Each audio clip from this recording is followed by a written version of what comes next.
I'm Sherry Jonas, and this is Launch. Before we get into today's interview, I want you to know that this one is a little different from what you're used to.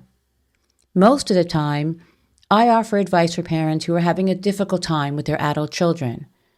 But every once in a while, I meet someone whose story must be shared. Today's episode is for those of you who have been hurt by a parent and carry the quiet, painful ache of knowing that an apology is probably never coming.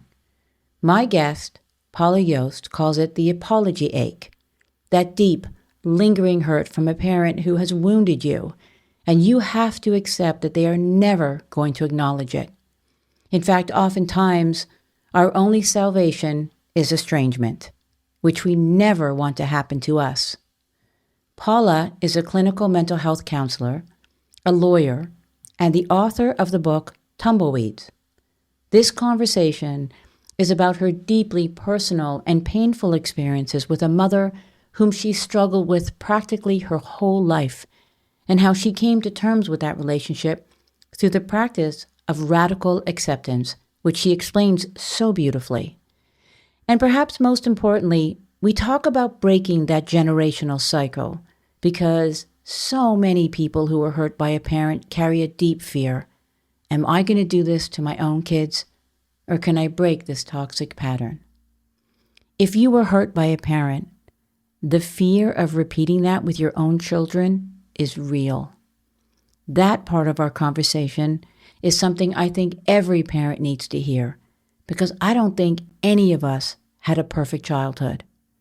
So even though this episode is a bit different, I think the message is important, and I hope you spend the time today to listen. Here's my conversation with Paula Yost.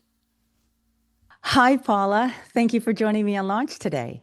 Hi, Sherry. Thank you so much for having me. You have such an interesting life story, and with all the work that you've done and accomplished in your life, in spite of it all, I'm really excited to share it with our listener. Awesome. Thank you so much. So let's jump right in with you telling us about your mother's family history, which is crazy, and what your relationship is like with your mom today. Yeah. So my grandparents met one another in the 1930s, and they actually got pregnant as teenagers with my uncle. And apparently things did not go very well during my uncle's minority, and they got divorced. And my uncle and my grandmother lived together with her family, and my grandfather, did whatever. So at some point, my grandfather, who was a raging alcoholic, I mean, I remember being a child and watching this man drink like 24 beers in a day. And he was fine with 24 beers in a day. You would never even know that impacted him. He was only really mean and out of control if he drank liquor. If he drank liquor, he was really bad. But with just beer, you could have a conversation with him. Honestly, he was the type of alcoholic you'd never know he was drunk. Mm. So my grandfather was about to marry another woman named Peggy, and my grandmother showed up and interrupted their wedding.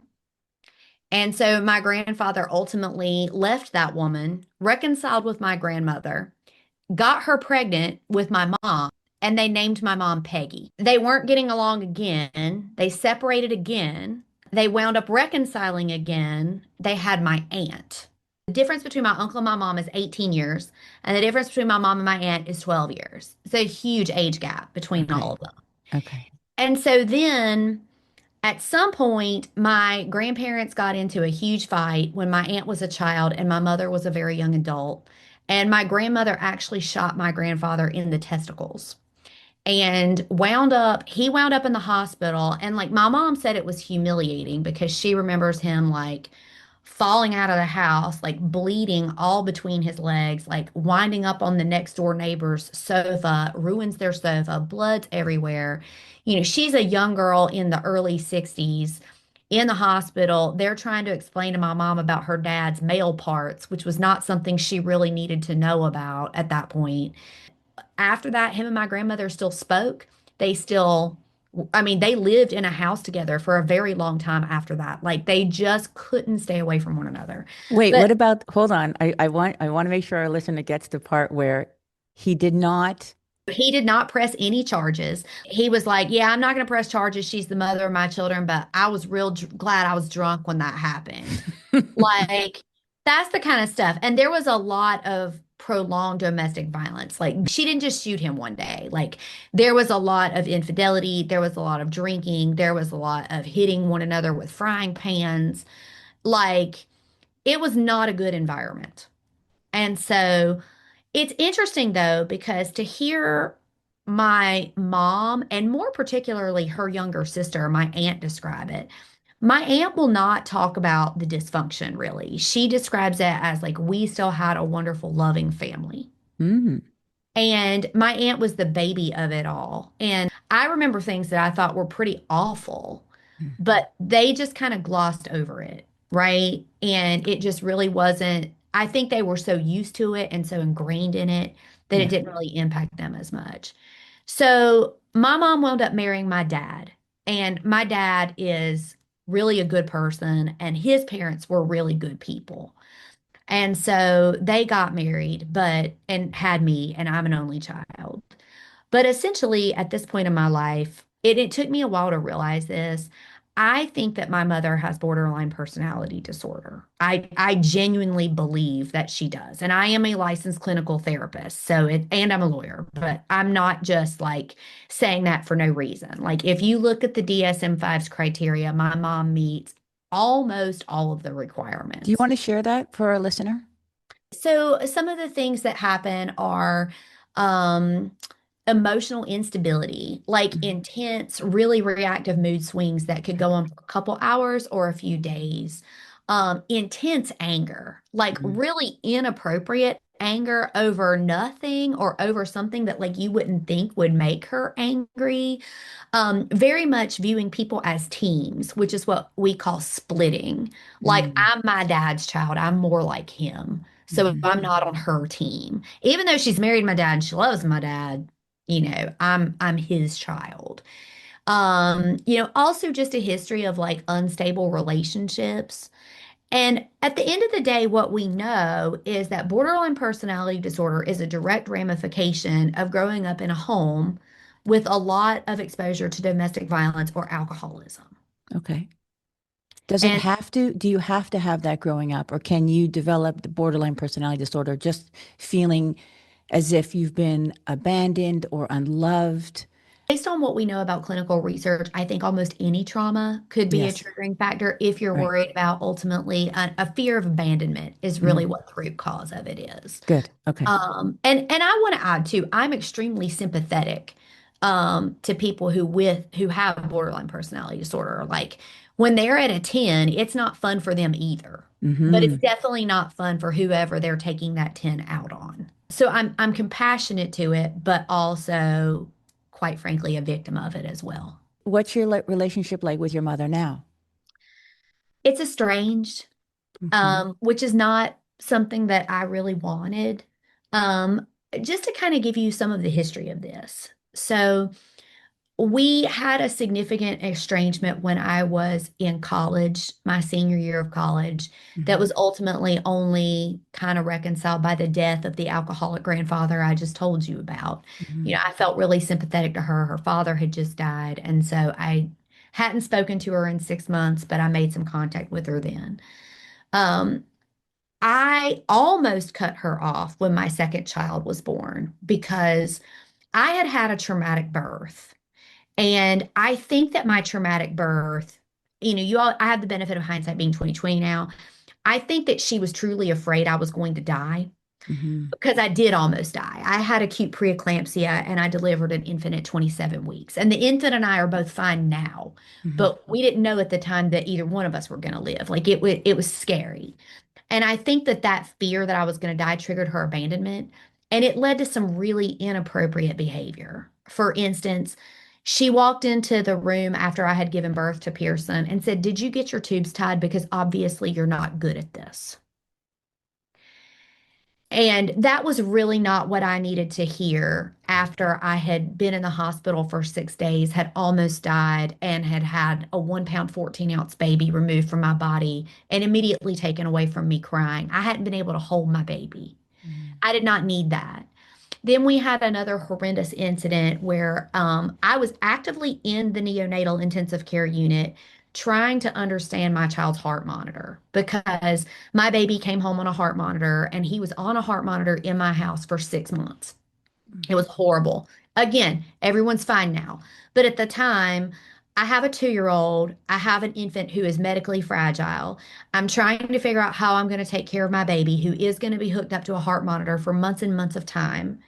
And my mother is texting me about something totally like, hey, can you do a real estate closing for your aunt?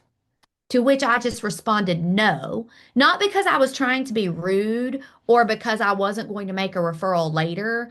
I was literally in a NICU talking to a NICU doctor about her grandson's heart condition. And after that, like a few days after that, she just lambasted me. How could you care for everyone in the family but me and my family? You know, you don't care about anyone else. And it was just this whole on persecution. And I was like, I cannot handle this right now. Like, it's not that I'm trying to be rude. It's not that I'm trying to not be helpful. Like, I'm literally in a NICU dealing with a medically fragile baby. I'm scared. How about giving me some support? How about giving me a little bit of love? Like I've been through a lot. Mm. And so ultimately, I just stopped speaking to her because I couldn't handle one more thing. And finally, my father comes to me and he says, I need you to move on. Mm. Like, I can't handle you and your mom not getting along. It's making my life awful. I don't want to not be able to experience my grandchildren growing up. Like, I just need you to act like nothing happened. Wow. And at the time, and I have to add, I love my father very, very much, and I am very, very bonded to my father. And I feel that I am that way because when I was young, I don't think that my mother was ever really fully able to be a mom. Hmm. And he was kind of the one stable constant that I always had. So I'm very, very bonded to my dad. And so I did it because my dad asked me to. Right. And so essentially, what I've done with my mother, though, I've been through a lot of therapy for how do you deal with a relative who has borderline personality disorder. Because what I find with my mom is there's this thing called the Cartman, Karpman drama triangle. And my mom is all over it. So she's always either being a victim, a rescuer, or a persecutor. Hmm. And I do not trust my mom. I feel bad saying this, but it's also my truth. I Mm. do not trust my mom with information about my life because I never know when she's going to take some little thing that I said that wasn't a big deal and use it against me later, or share it with someone I don't want it shared with, or misrepresent something that I said to someone else. So, because I fundamentally don't trust her, I don't share with her. And in fact, I do something called the gray rock method. My mom will ask me a question and I will say yes, no answers, or I Okay. will respond in a complete sentence, right? So something like, hey, I really wish you would take me on vacation. I would just say, I'm not able to do that. And I would Hmm. not elaborate. So this behavior irritates her and she definitely does not like it. And, she'll say things like, well, it's clear that you just don't like me. Hmm. Well, and again, it's not that I don't like her. In fact, I love my mother very much. I wish things could be different. I don't trust her with information about me because her personality disorder causes her to misuse it. Got it. And I can't live that way. But for the sake of my father and keeping the peace, I was making it work. Well, unfortunately, about 6 months ago, um, we kind of had like a deal breaking incident where my mom actually laid hands on me and scratched my arms to the point where I was bleeding. And I mean, I didn't have to go to the emergency room or anything, but I needed to have my arms bandaged. And, that is not something that she is going to apologize for or take responsibility for.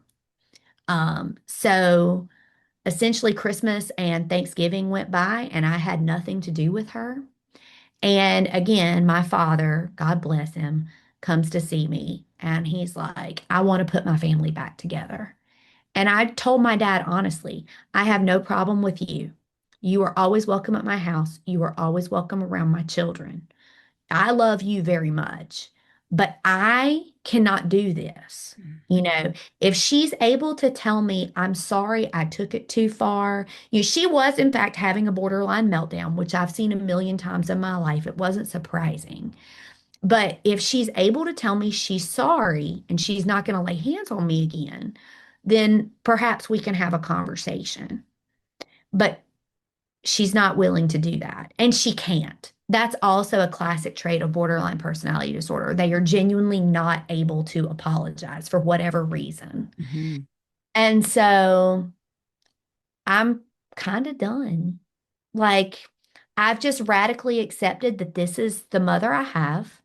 She's not going to get better because she doesn't want to. Hmm. She would rather sacrifice not having any relationship with her only child at all than tell me she's sorry. And I'm not even asking her to apologize for like the stuff she's done in the last 46 years that would make me not want to have a relationship with her. I'm asking her to apologize for assaulting me as an adult. And she can't do it. Okay, we've touched on so many things, I know. and I didn't want to interrupt you. I just wanted you to get it all out. Thanks, Sherry. But the apology ache is Yeah. the underlying theme of this episode. Yes, So ma'am. let's talk about that because I think that there are so many parents and young adults who are struggling with this apology ache. And so for the listener, explain what that means. An apology ache is when you genuinely feel that someone has hurt or wronged you, and you want that person to apologize to you and to say genuinely, I am sorry that I have hurt you. I took it too far. I was wrong. Whatever it is you need that person to be able to say. And when they can't, that creates a real ache because it's like, well, they're not going to be able to apologize. And it also leads to, okay, so not having a relationship with me, you would rather sacrifice all opportunities to have a relationship with me than by simply accepting responsibility for something that you did wrong and saying you're sorry. Why is it that people have so much trouble saying sorry? And you don't have to have borderline personality disorder. This is very common. People just get so uh, obstinate. They just dig their heels down and they say, I'm not apologizing. Or this might be even worse. When they do apologize, it's with a but. Correct. Yeah. I think there's a lot of causes for it. I think some of it is mental health problems. Hmm. I think some of it is a genuine belief that you haven't done anything wrong. I think some of it is a blaming the person, saying, well, I only did what I did because you, which is the Hmm. same thing as a but. Hmm. But I also think, and forgive me for the listeners who may be offended by this, but I also think it shows a significant character failure. I have an adopted daughter who is about to be 32, and I have three biological children. And if I ever felt like I had done something to genuinely hinder my relationship with my children to the point that they were like, I'm just not going to talk to you, I think that I would go to them and say, I'm sorry. I'm sorry I hurt you. I'm sorry I made you feel that way. Now, if I really think it wasn't my intention to hurt them, I would say that. I would say it was never my intention to hurt you. I'm sorry. I would do anything I could do to repair that relationship. Relationship repair is really, really important because it goes with apology ache. Once somebody really registers in their brain that you are not safe, that impacts their whole central nervous system. Like even before I went no contact with my mother, when I would see her, my central nervous system was on high alert Right. because I was always sitting there going, what is she going to be saying or doing to abuse me or to misrepresent something that I've said? Like it goes back to that, I don't trust you. So Right. when you fundamentally don't trust somebody, then it's in addition to the apology ache, your whole central nervous system goes on lockdown. And that's what it's going to remain until you can do something to make that person feel safe with you again, which Hmm. a good, solid apology can go a long way with relationship repair. But without relationship repair, there's just not going to be a trust and a safety such that anyone's going to want to have anything to do with you. Right. Let's talk about radical acceptance. Ah. So radical acceptance was an uphill battle for me. It was hard. I finally been able to do it, but it was not a light switch. But hold on. Before you tell us your journey, What is it? what is it? Radical acceptance is just the acceptance of a situation like it is what it is. It's not going to change. This is what it is. Mm. It was hard for me because of the word acceptance. Because in my mind, accepting it was accepting that this treatment was okay. It was Hmm. accepting that this behavior was fine. And at the end of the day, the behavior has never been fine and it was never going to be okay. And so I had a real struggle with the concept that, well, if I accept it, I'm blessing it.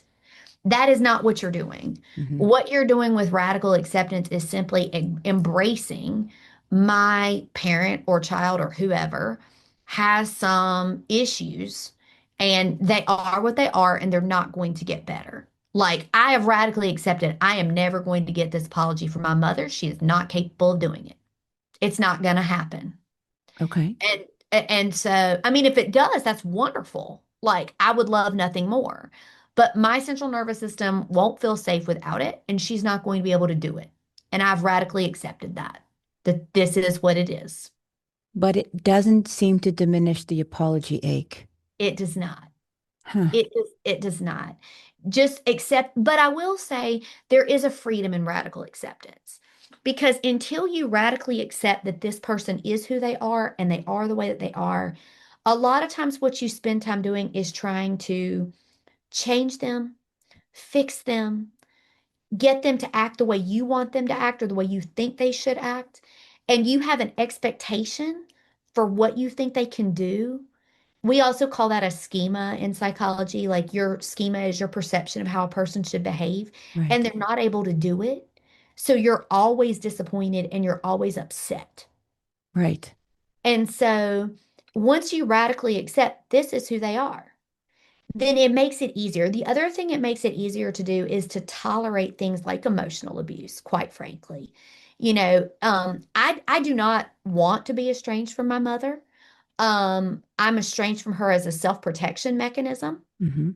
Um, but if you have a relationship with somebody and they're always saying things to you like, oh, well, you just think everyone is stupid. You're so smart. You just think everyone's dumb.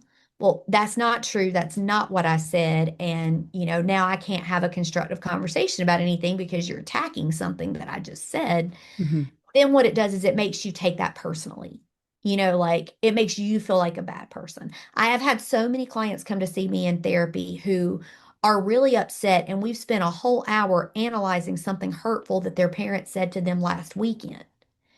And I'm finally at some point, I'm like, your parent is saying this because they're a narcissist or they have a personality disorder, or maybe they're just hellaciously emotionally immature.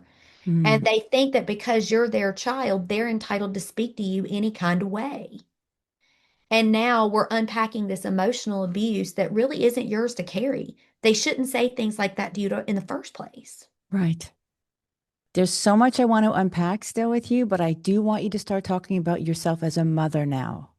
Please Oh. share with the listener your story about Tanya specifically, because that's an incredible story. I was actually Tanya's court appointed guardian, and Tanya was a foster child, and she was a hot mess. and her family of origin was a hot mess. And I got this kid, and it was one of the first times that I actually, in all honesty, I felt much better about my mom because Tanya's mom did so little for her. Like, even though my mom is, quite frankly, emotionally abusive, my mother always made sure I had housing, food, clothing, shelter. Like the lower level of Maslow, my mom always made sure I had that, right? And it was probably fine for her to abuse me, but it wasn't going to be okay for someone else to. Hmm. My daughter didn't have that at all. And I was also able to be the one stable adult that I knew she needed. Can you Because, tell us a little bit about Tanya's parents? yeah, her father had been incarcerated during her entire childhood. He had committed a homicide and was a habitual felon. So he was in prison. I mean, he only got out of jail recently. I mean, he's been in jail for literally like 25 years. Her mother was an addict, but she also had a low IQ. Mm. And so they were on food stamps, they were in governmental housing. Her mother was frequently buying drugs from individuals she shouldn't have been. And so it was just generally an unsafe environment. There was medical neglect, there was dental neglect, there was educational neglect. Like it was just an unhealthy, unstable environment. And Tanya wound up in foster care. And when she was aging out of foster care, essentially they were like, well, good luck. You know, Oh, we're done. You know, the state's done here. And she's a really pretty girl. And I was like, she's going to wind up getting trafficked. Like mm, something not good is going to happen to her. And I went to my husband and I said, you know, we got to give her a place to live. Like I'm not going to be able to live with myself if something awful happens to her. And hmm. so we are going to have to take care of her. And so my husband and I talked about it. We let her move in. We basically told her, you have to work some stable job for a college kid. You have to go to school. We don't care what you go to school for, but you do have to do something. You have to learn a trade or go to college or something. And you can't bring, drugs or bad people into our home. And she was able to do those things. And so we did ultimately legally adopt her after her biological mother passed away. And then I have three boys that are all mine. And in full honesty, I never wanted to have a biological daughter because I just have such a bad relationship with my mom that Hmm. I really didn't want to have a similar experience with a girl. Very interesting. Very interesting. You did not want to perpetuate the cycle. Absolutely not. And yet, I know I'm getting ahead of myself. You did break the cycle by having Tanya. I hope so. I mean, I really hope so. I've tried really, really, really hard to break the cycle. And the other thing that I do all the time, I think that part of my mom's issues are the adverse childhood experiences that she had. Of And course. so I very much study adverse childhood experiences and I go out of my way not to give those to my children. You Hmm. know, I don't consume substances around my children. I've never let my children see me intoxicated, nor would I. I go out of my way not to say things to them that I think would be hurtful or emotionally abusive. I do not fight with their father in front of them. Even if I'm unhappy with their father, they do not know that. Hmm. Um, he and I have conversations if we're upset with one another where they are not within earshot. We have never had domestic violence between the two of us ever. Like we really do work really, really hard to give them a safe, stable environment because I do not want my children to grow up to be a fourth generation of this. So And so I really work hard on that. how did you connect with Tanya, given everything that she's been through and that you've been through? I think I looked at Tanya and I thought she was like a worse version of my mom, honestly. Mm, I felt like she had had a horrible upbringing. Honestly, her upbringing was way worse than my mom's, even despite the horrible things I had just described my mom going through. I felt that Tanya's upbringing was worse, but I also saw in her a survivor. mm. And I wanted to be for her the adult that I don't think my mom ever had. And I also wanted to be for her the adult that I never had. Like, I wanted to encourage her. I mean, so many times. I honestly, when I met her, I wasn't sure if she could graduate from high school and go to college either. I had no idea. But Right. I was not going to tell her that. I would always try to speak excellence into her. I know you can do this. And every time I told her she could do it, she did. Hmm. And I wanted to give her that. I also wanted to give her a mother who was not jealous of her, who she doesn't feel like she's in competition with somehow. Um, Another issue with me and my mom has always been that she makes me feel like I'm in competition for my father's love, which is Hmm. ridiculous. I'm his daughter. I'm not his girlfriend. Yeah. And I see that a lot too, in this population of estranged people. If I was going to make like what is my drop dead argument in this space, adult children don't cut their parents off unless there's something wrong. Like, Right. I do not want to be estranged from my mom. I want to have the type of mother that my friends have. I want to have the type of mother who is supportive and who loves me and who goes out of her way to have a relationship with me and who's able to say she's sorry when she's done something wrong. Like, I want to have a relationship with her. And it took me, over 40 years to recognize like she's not a safe person and I can't do this anymore. It takes a lot to get to that place. And it also impacts my other relationships as well. It impacts my relationship with my father. It impacts my relationship with my extended relatives. I mean, I've also had to just say, I don't care if my extended family views me negatively because of this. I just don't care. And those were not easy choices for me. Like, this Hmm. was not something that I took lightly or did because I wanted to hurt her. I did this because I honestly cannot take it anymore. Let's talk about mother wound and mother hunger. Yeah. You know, I think mother hunger and the mother wound is a fascinating concept in mental health, because essentially what the theory behind it is that if you have a mother who has rejected you somehow, and let us be clear, I absolutely feel rejected. My mother not being able to say, I'm sorry, I took it too far, let's fix this. And never being able to do that is an ache. That does hurt. And so when you feel that way, it's like, well, the one person on the planet who is supposed to love me unconditionally and who Hmm. is supposed to be my biggest cheerleader and who is always supposed to be there for me is the person who doesn't. Hmm. That hurts. That hurts a lot. And so when you feel that way about your own parent, then what it does is it makes you feel fundamentally unsettled. And it Hmm. leads to things like anxious attachment, avoidant attachment. It leads to disruptions in your attachment. It leads to disruptions in your long-term personal relationships. It leads to an ongoing chronic feeling of emptiness. I have, in full candor, I've had an ongoing chronic feeling of emptiness for most of my adult life, and I have treated it with hyperachievement. Hmm. I have or four college degrees and five professional licenses. And at some point, I recognized that I don't need all that, and I still don't need, I am not defined by my achievement. Right. And so there are so many daughters and sons with mother wounds who are hypoachievers, who lay on the couch and can't get up and are chronically depressed and anxious. And I'm deeply compassionate to that. I'm just the opposite of it. And Hmm. my presentation of mother wound is also not good. It's damaging to me in the long run. And I don't want my kids to have that. I feel like you're doing everything you can, but in trying so hard for your children not to suffer the way you suffered, some parents, the pendulum goes too far the other way. Yeah.